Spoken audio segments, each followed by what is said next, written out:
Hi everyone, स्वागत है आप सभी का आपके अपने चैनल लेट्स स्टडी पर। आई होप कि आप सभी अच्छे होंगे, एकदम बेहतरीन और शानदार तरीके से अपने एग्जाम्स की प्रिपरेशन कर रहे होंगे।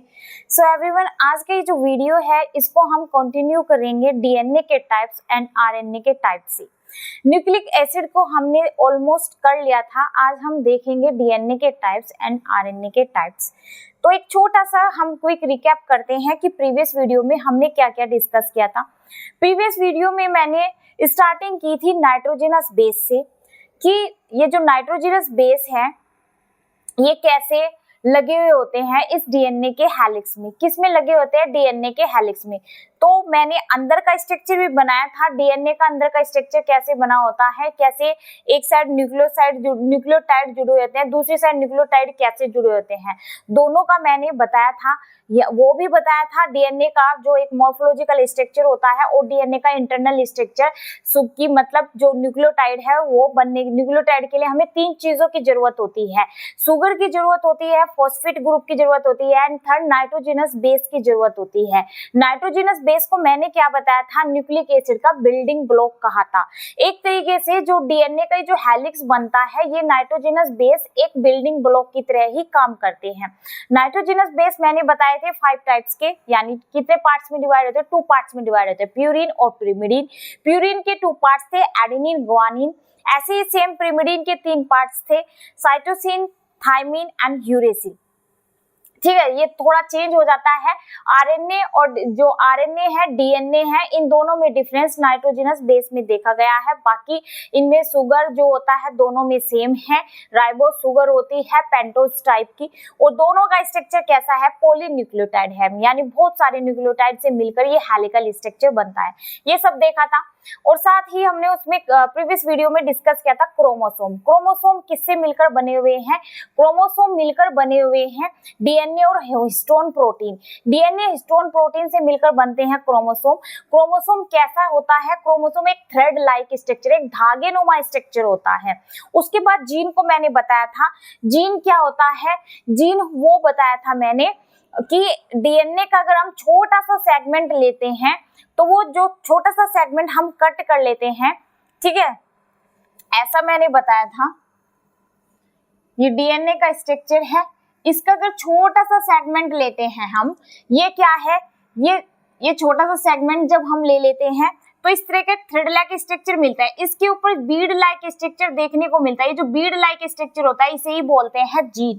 क्या बोलते हैं? जीन बोलते हैं। और स्ट्रक्चर कैसा होता है? क्रोमोसोम कैसा होता है? Thread like structure. एक तरीके से क्रोमोसोम के ऊपर प्रेजेंट होते हैं ये बीड लाइक स्ट्रक्चर, यानी जीन। जीन क्या है? स्मॉलेस्ट यूनिट होती है जेनेटिक्स की। जेनेटिक्स क्या है? जीन की जो स्टडी है वो किसके अंदर की जाती है? जेनेटिक्स के अंदर की जाती है। ये सब हमने प्रीवियस वीडियो में पढ़ लिया था। अब हम स्टार्ट करेंगे डीएनए के टाइप्स। क्या स्टार्ट करेंगे? डीएनए के टाइप्स। तो चलिए शुरू करते हैं डीएनए के टाइप्स।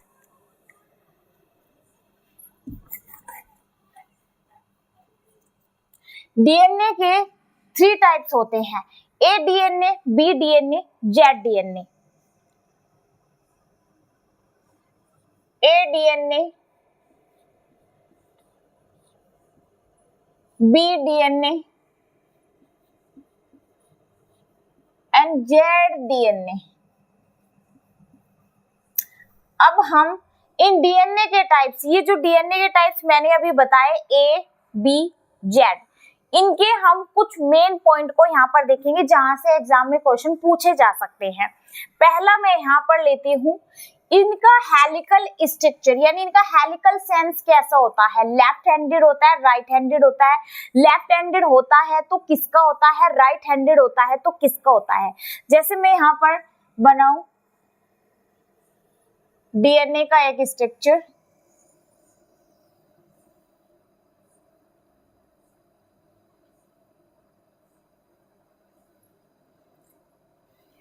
हेलिकल सेंस, पहले हम लेंगे हेलिकल सेंस, यानी इनका हेलिकल कैसा होता है? राइट होता है या लेफ्ट होता है?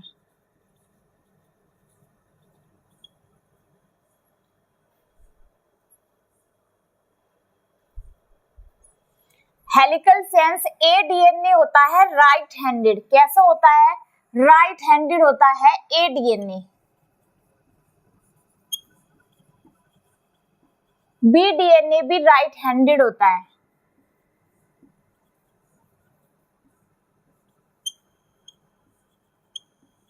लेकिन जो जेड डीएनए है ये होता है लेफ्ट हैंडेड। कैसा होता है ये? लेफ्ट हैंडेड होता है। देखिए, ये जो मैंने डीएनए का स्ट्रक्चर बनाया, ये डीएनए का स्ट्रक्चर है बी डीएनए। देखिए, जो ए डीएनए और जो बी डीएनए है, पर मैं आपको बताऊं तो ए डीएनए और बी डीएनए, किसकी मैं बात कर रही हूँ? ए डीएनए एंड बी डीएनए दोनों ही एक दूसरे के कॉम्प्लीमेंट्री होते हैं। यानी जैसा ए डीएनए का स्ट्रक्चर है, सेम ऐसा ही बी डीएनए का स्ट्रक्चर होता है। थोड़ा बहुत चेंज होता है, वैसे ये सिमिलर होते हैं। जो जेड डीएनए है ये डिफरेंट होता है इन दोनों से। अभी हम देखेंगे पॉइंट से कैसे डिफरेंट होता है। अब देखिए, आपके एग्जाम में क्वेश्चन कैसे पूछा जाएगा। एग्जाम में क्वेश्चन वह कौन सा डीएनए है, या देखिए कैसे पूछा जाएगा, वह कौन सा डीएनए है जो एक दूसरे के कॉम्प्लीमेंट्री होते हैं। तो अभी मैंने बताया जो ए डीएनए जो बी डीएनए है ये एक दूसरे के कॉम्प्लीमेंट्री होते हैं, यानी एकदम पूरक होते हैं। अभी जो मैंने डीएनए का स्ट्रक्चर लिया, इसको आप ए डीएनए मानो या बी डीएनए मानो, दोनों का सेम स्ट्रक्चर ऐसे ही होता है। तो ये जो स्ट्रक्चर है ना, ये राइट हैंडेड बना हुआ है। और जो जेड डीएनए है, इसका हेलिक्स कैसा होता है? लेफ्ट हैंडेड होता है। ये एक तरीके से बना हुआ है राइट हैंडेड की साइड। और जो जेड डीएनए है, इसका जो हेलिकल स्ट्रक्चर है वो बना हुआ होता है लेफ्ट हैंडेड। ठीक है, अब आगे बात करते हैं मेजर ग्रुप की। मेजर ग्रुप देखिए कैसा होता है, क्या इनके पास मेजर ग्रुप प्रेजेंट है या अब्सेंट है, वो हम देखेंगे। अभी मैं इस स्ट्रक्चर में आपको बताऊंगी मेजर ग्रुप।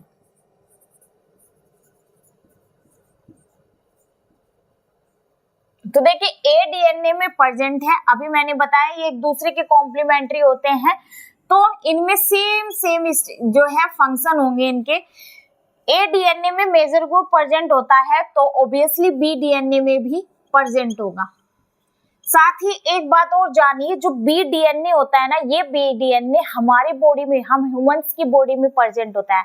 हम ह्यूमंस की बॉडी में जो डीएनए यानी जो जेनेटिक मटेरियल है वो कौन सा है? B DNA. कौन सा है? बी डीएनए है। जेड डीएनए अब्सेंट होता है, यानी जेड डीएनए में ये मेजर ग्रुप अब्सेंट होता है। अब देखिए मेजर ग्रुप, ये तो सिमिलर सा बन गया है। अब देखिए इसका सेम जो स्ट्रक्चर होता कैसा है, जल्दबाजी में ऐसा बना दिया।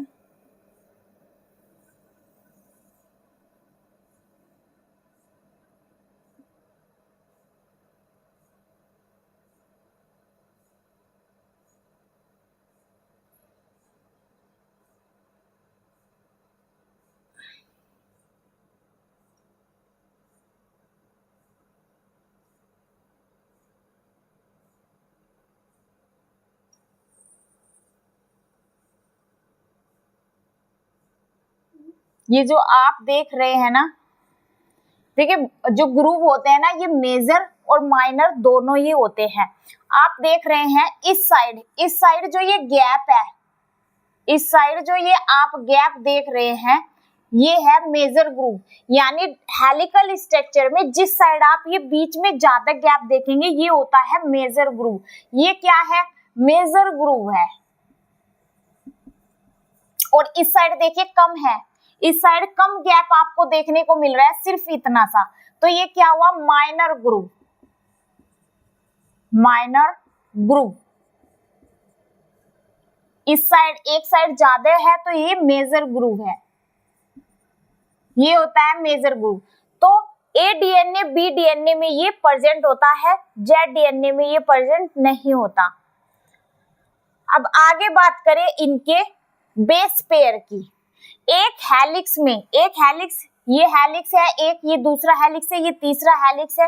तो एक हेलिक्स के अंदर मैंने कल भी बताया था एक नॉर्मल डीएनए में, तो वो नॉर्मल डीएनए आप बी डीएनए को ही मानिए, तो जो डीएनए यानी एक हेलिक्स के अंदर जो बेस पेयर है वे कितने प्रेजेंट होते हैं? एक हेलिक्स के अंदर जो बेस पेयर है वे 10 बेस पेयर प्रेजेंट होते हैं। अब ये डीएनए 3 टाइप्स के हैं, A DNA, B DNA, Z DNA. अब इन तीनों में अलग अलग होगा ये जो बेस पेयर है। अब यहाँ पर देखिए ए डीएनए में, जो ये ए डीएनए है, ए डीएनए में होते हैं 11 बेस पेयर। कितने होते हैं? 11 बेस पेयर होते हैं। बी डीएनए के एक हेलिक्स में जो बेस पेयर है यानी जो नाइट्रोजनस है, बात करूं तो मैं इनकी, ए और टी के बीच में हाइड्रोजन बॉन्ड लग रहा है, सी और जी के बीच में ट्रिपल बॉन्ड यानी हाइड्रोजन बॉन्ड है ये। तो ये क्या है? ये क्या है? नाइट्रोजनस बेस है, ठीक है, ये नाइट्रोजनस बेस है। और इन्हीं की मैं बात कर रही हूं कि ये जो बेस पेयर है ए टी सी जी, फिर से ये रिपीट हो जाएगा, टी के साथ ए, जी के साथ सी, रिपीट होता रहेगा। तो एक हेलिक्स के अंदर ये जो नाइट्रोजनस बेस पेयर है ये होते हैं किसके लिए? ए डीएनए के अंदर ये बेस पेयर एक हेलिक्स के अंदर 11 होते हैं। कितने होते हैं बेस पेयर? 11 बेस पेयर इन हेलिक्स।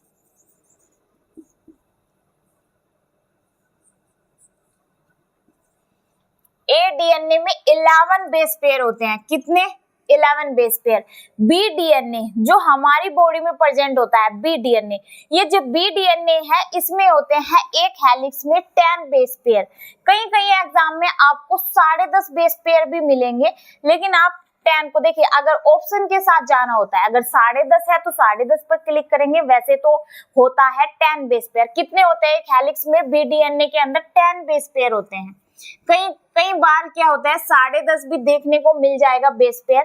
होते कितने हैं? 10 बेस पेयर होते हैं। 11 बेस पेयर होते हैं ए डीएनए में। अब बात करें जेड डीएनए की, जेड डीएनए के अंदर प्रेजेंट होते हैं 12 बेस पेयर। जेड डीएनए के हेलिक्स में कितने प्रेजेंट होते हैं? 12 बेस पेयर प्रेजेंट होते हैं।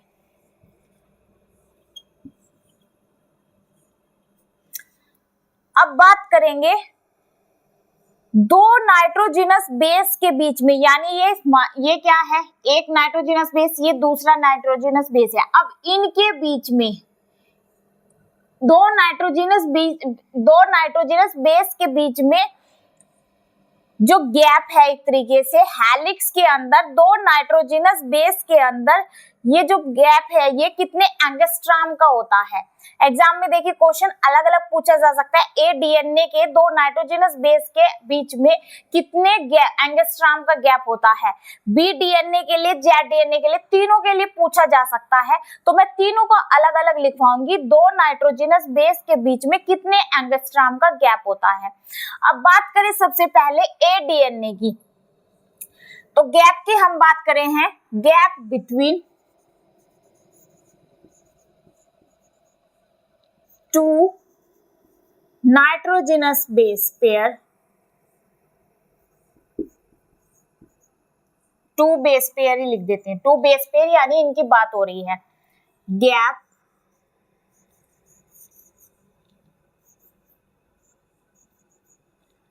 टू बेस पेयर, ये दो बेस पेयर है, टू बेस पेयर के बीच गैप। ए डीएनए की हम बात करेंगे इन दो बेस पेयर के बीच में गैप कितने एंगस्ट्रॉम का होता है?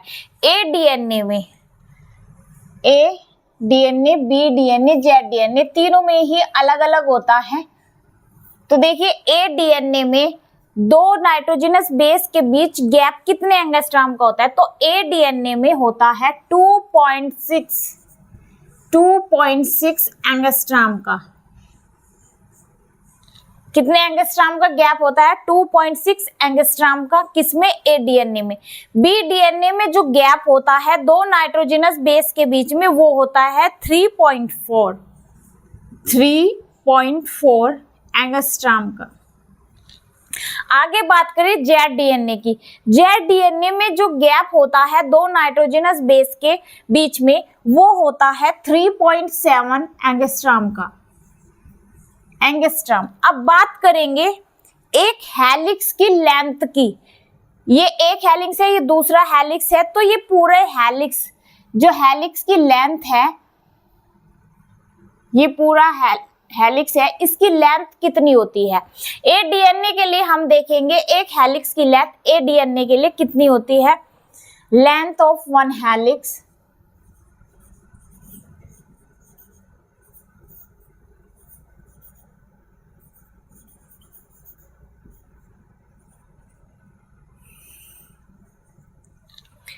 ठीक है, एक हेलिक्स की लेंथ कितनी होती है? ए डीएनए के हेलिक्स की लेंथ होती है, अभी देखिए हम निकालेंगे बेस पेयर से। ए डीएनए के बीच में जो बेस पेयर है, एक हेलिक्स के अंदर बेस पेयर कितने हैं? ए डीएनए में 11 बेस पेयर है और दो नाइट्रोजनस के बीच का हमें गैप पता लग गया है। अगर हम इन दोनों की मल्टीप्लाई कर देते हैं तो निकल के आएगा एक हेलिक्स की लेंथ। क्या निकल के आएगी? हेलिक्स की लेंथ आएगी 2.6 में अगर हम 11 की मल्टीप्लाई करेंगे तो कितना आएगा? 28.6 एंगस्ट्रॉम। 28.6 एंगस्ट्रॉम का एक हेलिक्स होता है ए डीएनए। ए डीएनए का एक हेलिक्स 28.6 एंगस्ट्रॉम का होता है एक हेलिक्स ए डीएनए का। बी डीएनए का हेलिक्स होता है 3.4 यानी दो नाइट्रोजनस बेस के बीच गैप 3.4 का है और हेलिक्स के अंदर बी डीएनए में जो बेस पेयर है वो 10 है। जब हम इनकी मल्टीप्लाई कर देंगे तो कितना आया? 34 एंगस्ट्रॉम। आगे बात करें जेड डीएनए की। जेड डीएनए के बेस पेयर 12 है। 12 की जब 3.7 में मल्टीप्लाई करेंगे तो कितना आएगा? 3.7 into 12 equal to 44.4 angstrom. 44.4 angstrom, ठीक है। तो इनके बीच में यानी इनके एक हेलिक्स की जो लेंथ है वो कितनी होती है? ए डीएनए की होती है 28.6 एंगस्ट्रॉम, 34 एंगस्ट्रॉम बी डीएनए की, जेड डीएनए की 44.4 एंगस्ट्रॉम। अब आप यहां से देख सकते हैं एग्जाम में, देखिए क्वेश्चन कैसे पूछा गया है। एक क्वेश्चन पूछा गया है एग्जाम में इन डीएनए की लेंथ को लेकर। ये जो डीएनए है पूछा गया है कि इनके टाइप्स को लेकर कि वो कौन सा डीएनए है जो लेंथ में सबसे बड़ा है, यानी हेलिक्स की जो लेंथ है वो कौन सा डीएनए है जिसके हेलिक्स की लेंथ सबसे बड़ी है, जिसके हेलिक्स की लेंथ सबसे बड़ी है। तो आप देख सकते हैं इन तीनों में एक हेलिक्स की लेंथ सबसे बड़ी इन तीनों डीएनए में किसकी है? जेड डीएनए की। जेड डीएनए के हेलिक्स की लेंथ है कितनी? 44.4 एंगस्ट्रॉम। तो अगर लार्जेस्ट लेंथ पूछी जाए हेलिक्स की कौन से डीएनए की होती है तो जेड डीएनए की सबसे बड़ी लेंथ होती है एक हेलिक्स की। आगे बात करेंगे आरएनए के टाइप्स की। आरएनए के भी 3 टाइप्स होते हैं, जैसे डीएनए के 3 टाइप्स थे, A DNA, B DNA, Z DNA. Same ऐसे ही ये जो आरएनए है, आरएनए के भी 3 टाइप्स होते हैं, messenger RNA, ribosomal RNA and third transfer RNA. देखिए अब बात करेंगे इन तीनों एमआरएनए की। तीनों आरएनए की अब हम बात करेंगे, इसके भी 3 टाइप्स होते हैं।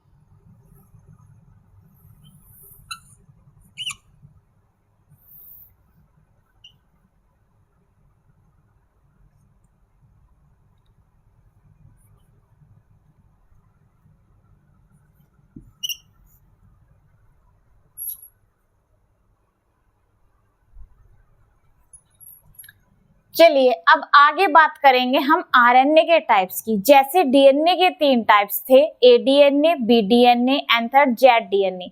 सेम ऐसे ही आरएनए के भी 3 टाइप्स होते हैं। पहला messenger RNA, second transfer RNA and third ribosomal RNA.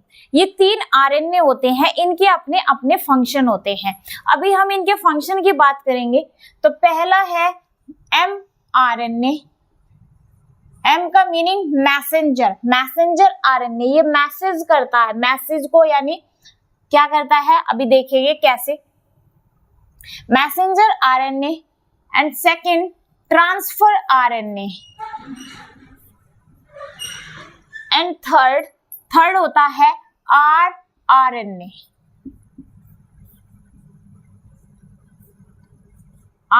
Ribosomal. इनके नाम से ही पता लग रहा है ये जो आरएनए है ये बनाता है राइबोसोम। किसको बनाने का काम करता है ये आरएनए राइबोसोम को बनाने का काम करता है। टी से पता लग रहा है टीआरएनए यानी ये ट्रांसफर करने का काम करता है। ये आरएनए क्या करता है, ट्रांसफर करता है किसको, अभी मैं बताऊंगी। मैसेंजर आरएनए मैसेंजर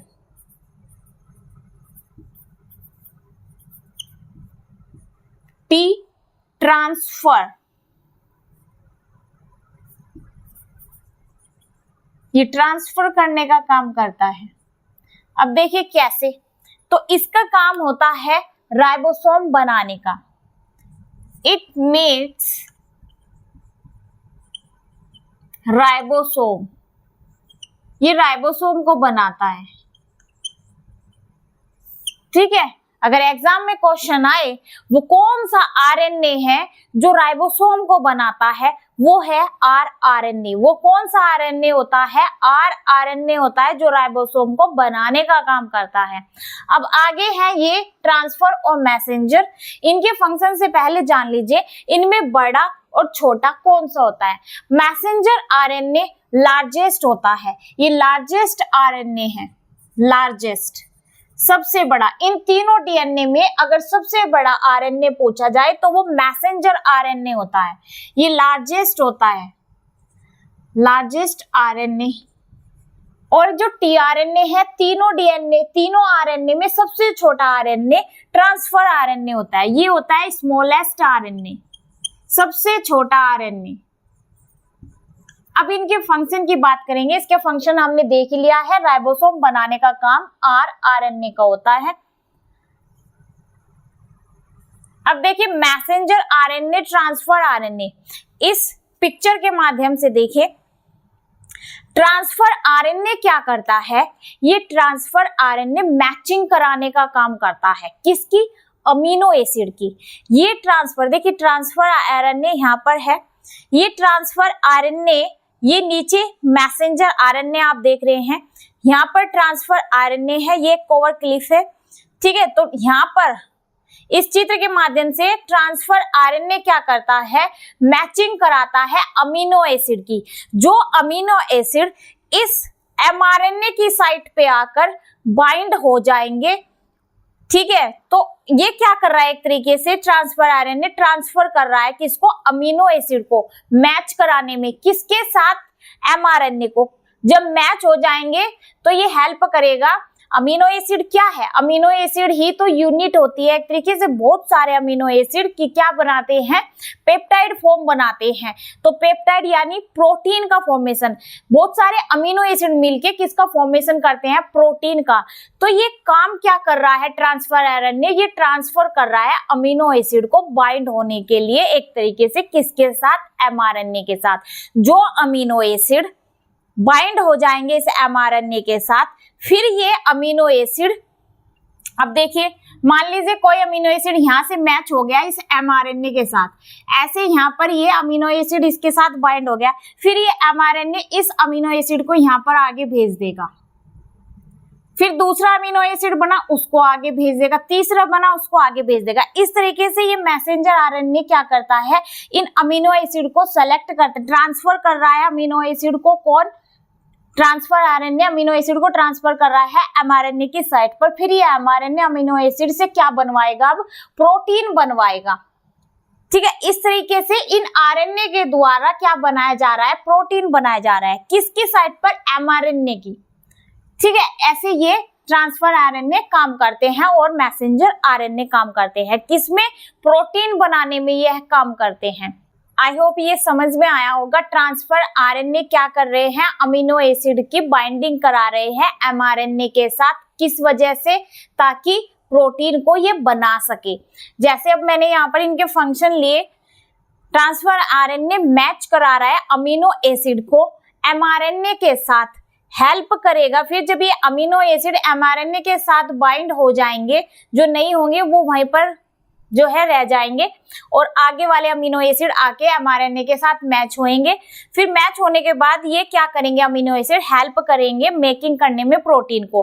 तो एमआरएनए पर ही फाइनली प्रोटीन बन रही है। मैसेंजर आरएनए क्या कर रहे हैं, प्रोटीन को बनाने का काम कर रहे हैं और ट्रांसफर आरएनए क्या कर रहा है, मैच करा रहा है अमीनो एसिड की प्रोटीन बनाने के लिए। ठीक है, तो इस तरीके से ये 3 आरएनए होते हैं, इनके ये अलग अलग मेन मैंने यहाँ पर फंक्शन बताए, इनके कार्य क्या होते हैं। अब आगे मैं यहाँ पर आपको बताऊंगी कुछ पॉइंट जहां से क्वेश्चन पूछे जाएंगे।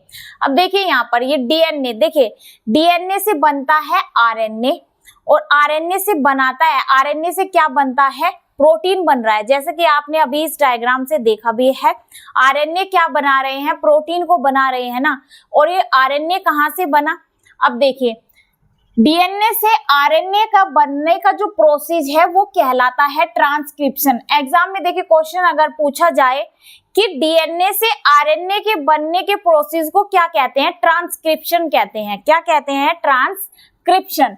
डीएनए से आरएनए के बनने के प्रोसेस को ट्रांसक्रिप्शन कहते हैं, ट्रांसक्रिप्शन।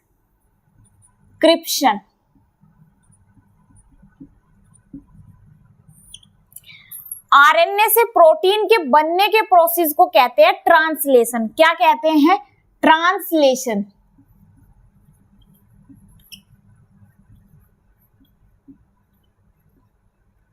अब आगे देखिए, थोड़ा सा आगे बढ़ेंगे। कई बार क्या होता है, आरएनए से ना फिर से डीएनए बन जाता है।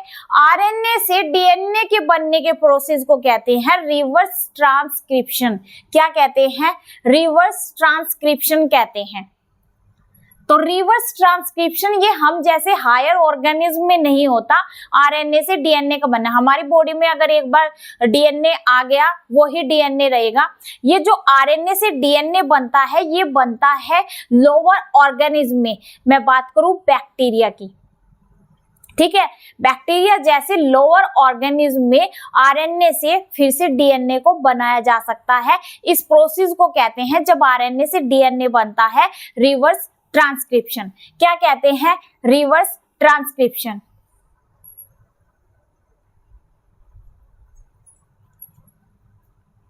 तो देखिए आरएनए से डीएनए के बनने के प्रोसेस को क्या कहते हैं, रिवर्स ट्रांसक्रिप्शन। अब देखिए यहाँ पर डीएनए से डीएनए भी बनता है। डीएनए से डीएनए के बनने के प्रोसेस को कहते हैं रेप्लिकेशन, यानी उसी की कॉपी बनना, उसके जैसी। रेप्लिकेशन क्या होता है, उसी की प्रतिकृति। रेप्लिकेशन की हिंदी प्रतिकृति, यानी उसी की कॉपी। ठीक है, तो डीएनए से डीएनए के बनने के प्रोसेस को कहते हैं रेप्लिकेशन। डीएनए से डीएनए के बनने को प्रोसेस को रेप्लिकेशन कहते हैं। क्या कहते हैं, रेप्लिकेशन। कैसे, अभी देखिएगा।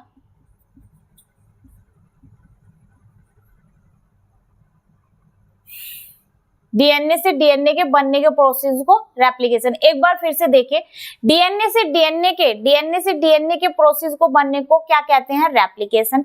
डीएनए से आरएनए के बनने के प्रोसेस को कहते हैं ट्रांसक्रिप्शन। आरएनए से प्रोटीन बनने के प्रोसेस को कहते हैं ट्रांसलेशन। ये ध्यान रखिएगा, एग्जाम में डायरेक्टली क्वेश्चन पूछा जाता है, आरएनए से प्रोटीन बनने के प्रोसेस को ट्रांसलेशन कहते हैं। अगर आरएनए से डीएनए बन रहा है उस प्रोसेस को कहते हैं रिवर्स ट्रांसक्रिप्शन। देखिए रेप्लिकेशन कैसे होता है, उसी की सेम कॉम्प्लीमेंट्री टेम्पलेट का बनना। देखिए जैसे मैंने कल बताया था, अगर हमारे पास रेप्लिकेशन में सेम उसी की कॉपी बनती है, मैंने कल बताया था, देखिए अगर हमारे पास सिंगल स्टैंडर्ड डीएनए है, उसकी सेम जो उसका कॉम्प्लीमेंट्री बन रहा है। अब देखिए सिंगल कॉम्प्लीमेंट्री, ये है एक सिंगल हेलिकल स्ट्रक्चर किसका, डीएनए का। ये डीएनए का स्ट्रक्चर है सिंगल हेलिकल। अब सेम इसी की कॉपी एक और बनेगी, तो इस कॉपी का ये क्या हो रहा है, इसकी क्या है, ये प्रतिकृति तो हो रही सेम इसके जैसा। यहाँ पर प्रेजेंट है नाइट्रोजनस बेस ए, यहाँ पर प्रेजेंट है सी, यहाँ पर फिर से प्रेजेंट है टी, यहाँ पर प्रेजेंट है जी। अब सेम इसका इसके साथ का दूसरा, ये प्यूरिन है, इसके साथ का प्रिमिडीन यहाँ पर आएगा। ए के साथ क्या आता है, टी, C के साथ G, T के साथ A, G के साथ C। ये हुआ ना इसके जैसा कॉम्प्लीमेंट्री, इसका ही ये क्या हो रहा है एक तरीके से यहाँ पर, ये क्या बन रहा है यहाँ पर, सिंगल हेलिकल डीएनए से अब बनाना ये डीएनए से डीएनए, इस तरीके से डीएनए से डीएनए बनने के प्रोसेस को रेप्लिकेशन कहते हैं। आई होप आपको ये समझ में आया होगा डीएनए के टाइप्स और आरएनए के टाइप्स। चलिए आज के सेशन को यहीं तक रखते हैं। नेक्स्ट वीडियो में हम डिस्कस करेंगे सेल डिवीजन को। किसको? सेल डिवीजन को हम देखेंगे।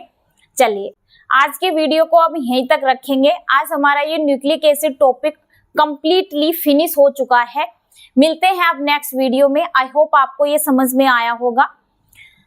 जो कोई पहली बार चैनल पर आया है, चैनल को सब्सक्राइब करना ना भूले। अगर आपको ये सेशन अच्छा लगा हो तो इसे लाइक शेयर करना ना भूलिएगा। चलिए मिलते हैं अब नेक्स्ट वीडियो में।